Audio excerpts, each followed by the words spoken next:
Good Friday morning. Thank you for joining us on KARE 11 News Now. I'm Audrey Rousseau. This morning, Vance Belter is expected back in federal court. It's been almost a year since investigators say he went to the homes of Minnesota lawmakers, killing Representative Melissa Hortman and her husband Mark, and injuring State Senator John Hoffman and his wife Yvette. Now, we've learned that Senator Hoffman, his wife, and their daughter Hope have filed a civil suit against Belter. Their Champlin home back in June was allegedly Belter's first stop on what's been described as a rampage. The Hoffmans are seeking the maximum damages allowed by law. Later this morning, the man convicted of murdering his ex-partner Mariah Samuels will be sentenced to life in prison. Earlier this week on the witness stand, David Wright admitted to shooting and killing Samuels back in September. Prosecutors say he was angry about their relationship and waited hours for her to come home so he could kill her. Now, since he was convicted of first-degree premeditated murder, he'll be sentenced to life in prison without the possibility of parole. Also new this morning, a 10-day ceasefire between Israel and Hezbollah is now in effect. Yesterday, the president wrote on Truth Social he hopes Hezbollah, quote, acts nicely and well during this important period in time. Meantime, the Lebanese army says it's already seen a few Israeli attacks since the ceasefire started. NBC's Richard Engel has more.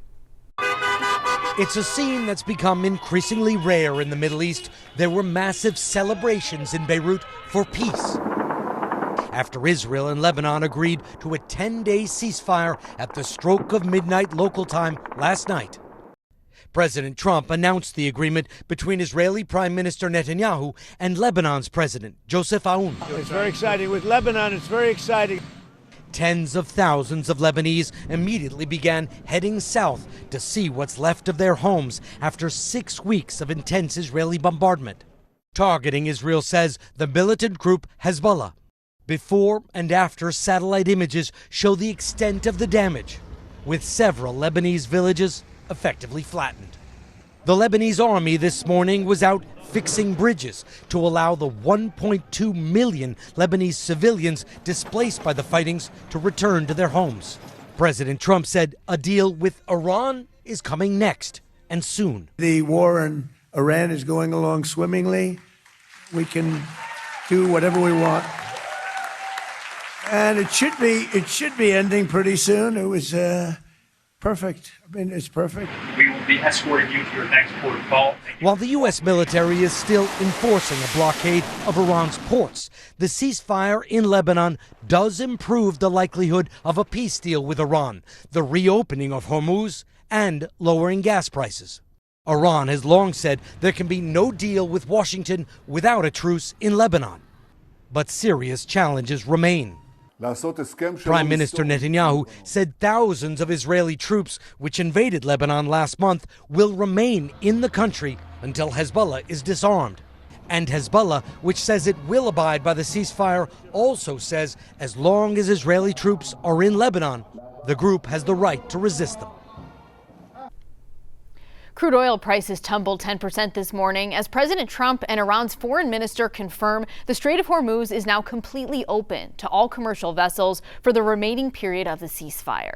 Nick Robertson reports from Islamabad.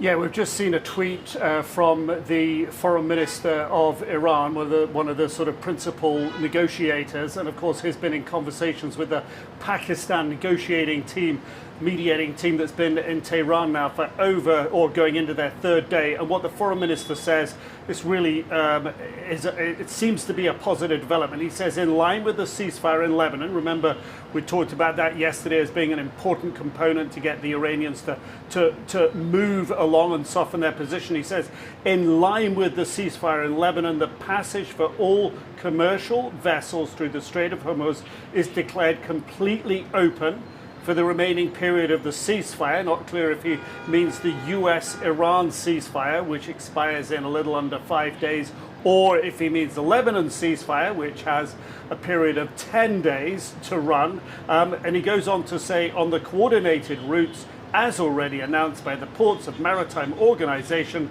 of the Islamic Republic of Iran. So what does that mean? It seems to be an indication from Tehran that the Iranians are softening some parts of their position, but the United States has said very clearly the core element for them is the Iranian uranium enrichment, the nuclear bomb. Changing gears now, today we're learning acting ICE Director Todd Lyons is stepping down. Homeland Security Secretary Markwayne Mullin says his last day will be May 31st. Right now, it's not clear why he's leaving. Lyons has been the acting ICE chief since last March. Now, the latest shakeup at federal Homeland Security comes on the heels of Hennepin County Attorney Mary Moriarty's announcement yesterday that her office filed charges against an ICE agent for an alleged incident that occurred during Operation Metro Surge. Here's Jennifer Hoff with more. Moriarty calling the charges an important milestone in seeking accountability. In new court documents, Gregory Morgan Jr. is now accused of illegally driving on the shoulder of Highway 62 in an unmarked black SUV. Moriarty says it was to bypass the traffic that was there when the victim in this case then moved over to try to cut him off, never knowing he was a federal agent.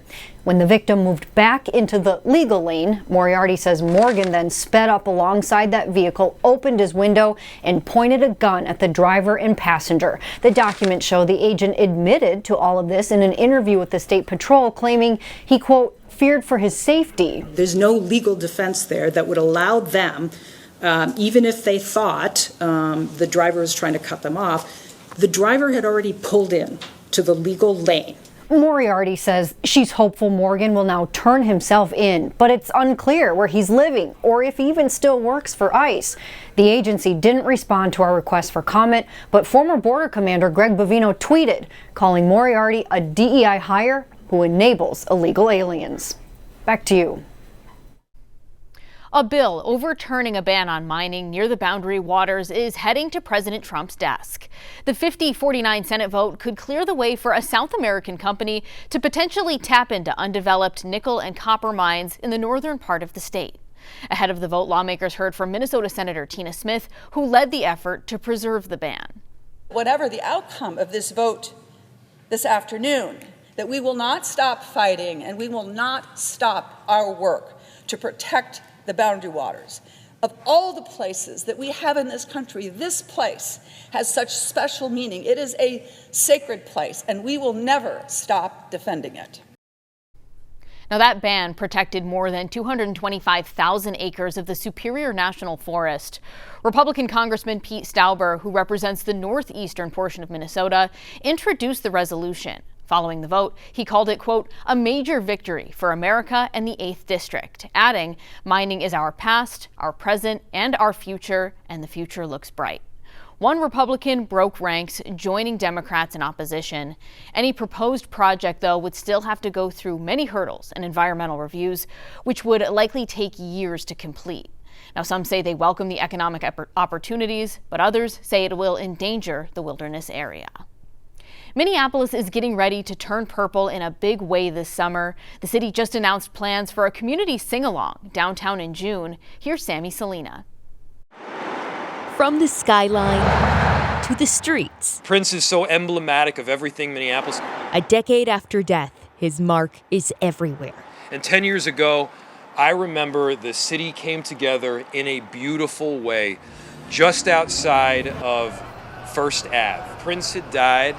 The news had spread, and it was one of those beautiful celebrations of life, even during a time of mourning. And I think that is so classically a Prince message.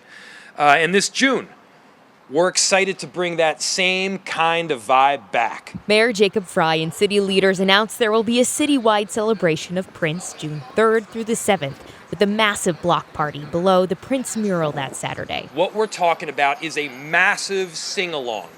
10 to 15,000 people are invited to sing, to dance, to just hang out with each other. It's what Prince's former manager, attorney, and friend says he would have wanted. But ladies and gentlemen, although Prince in the physical has passed, he lives.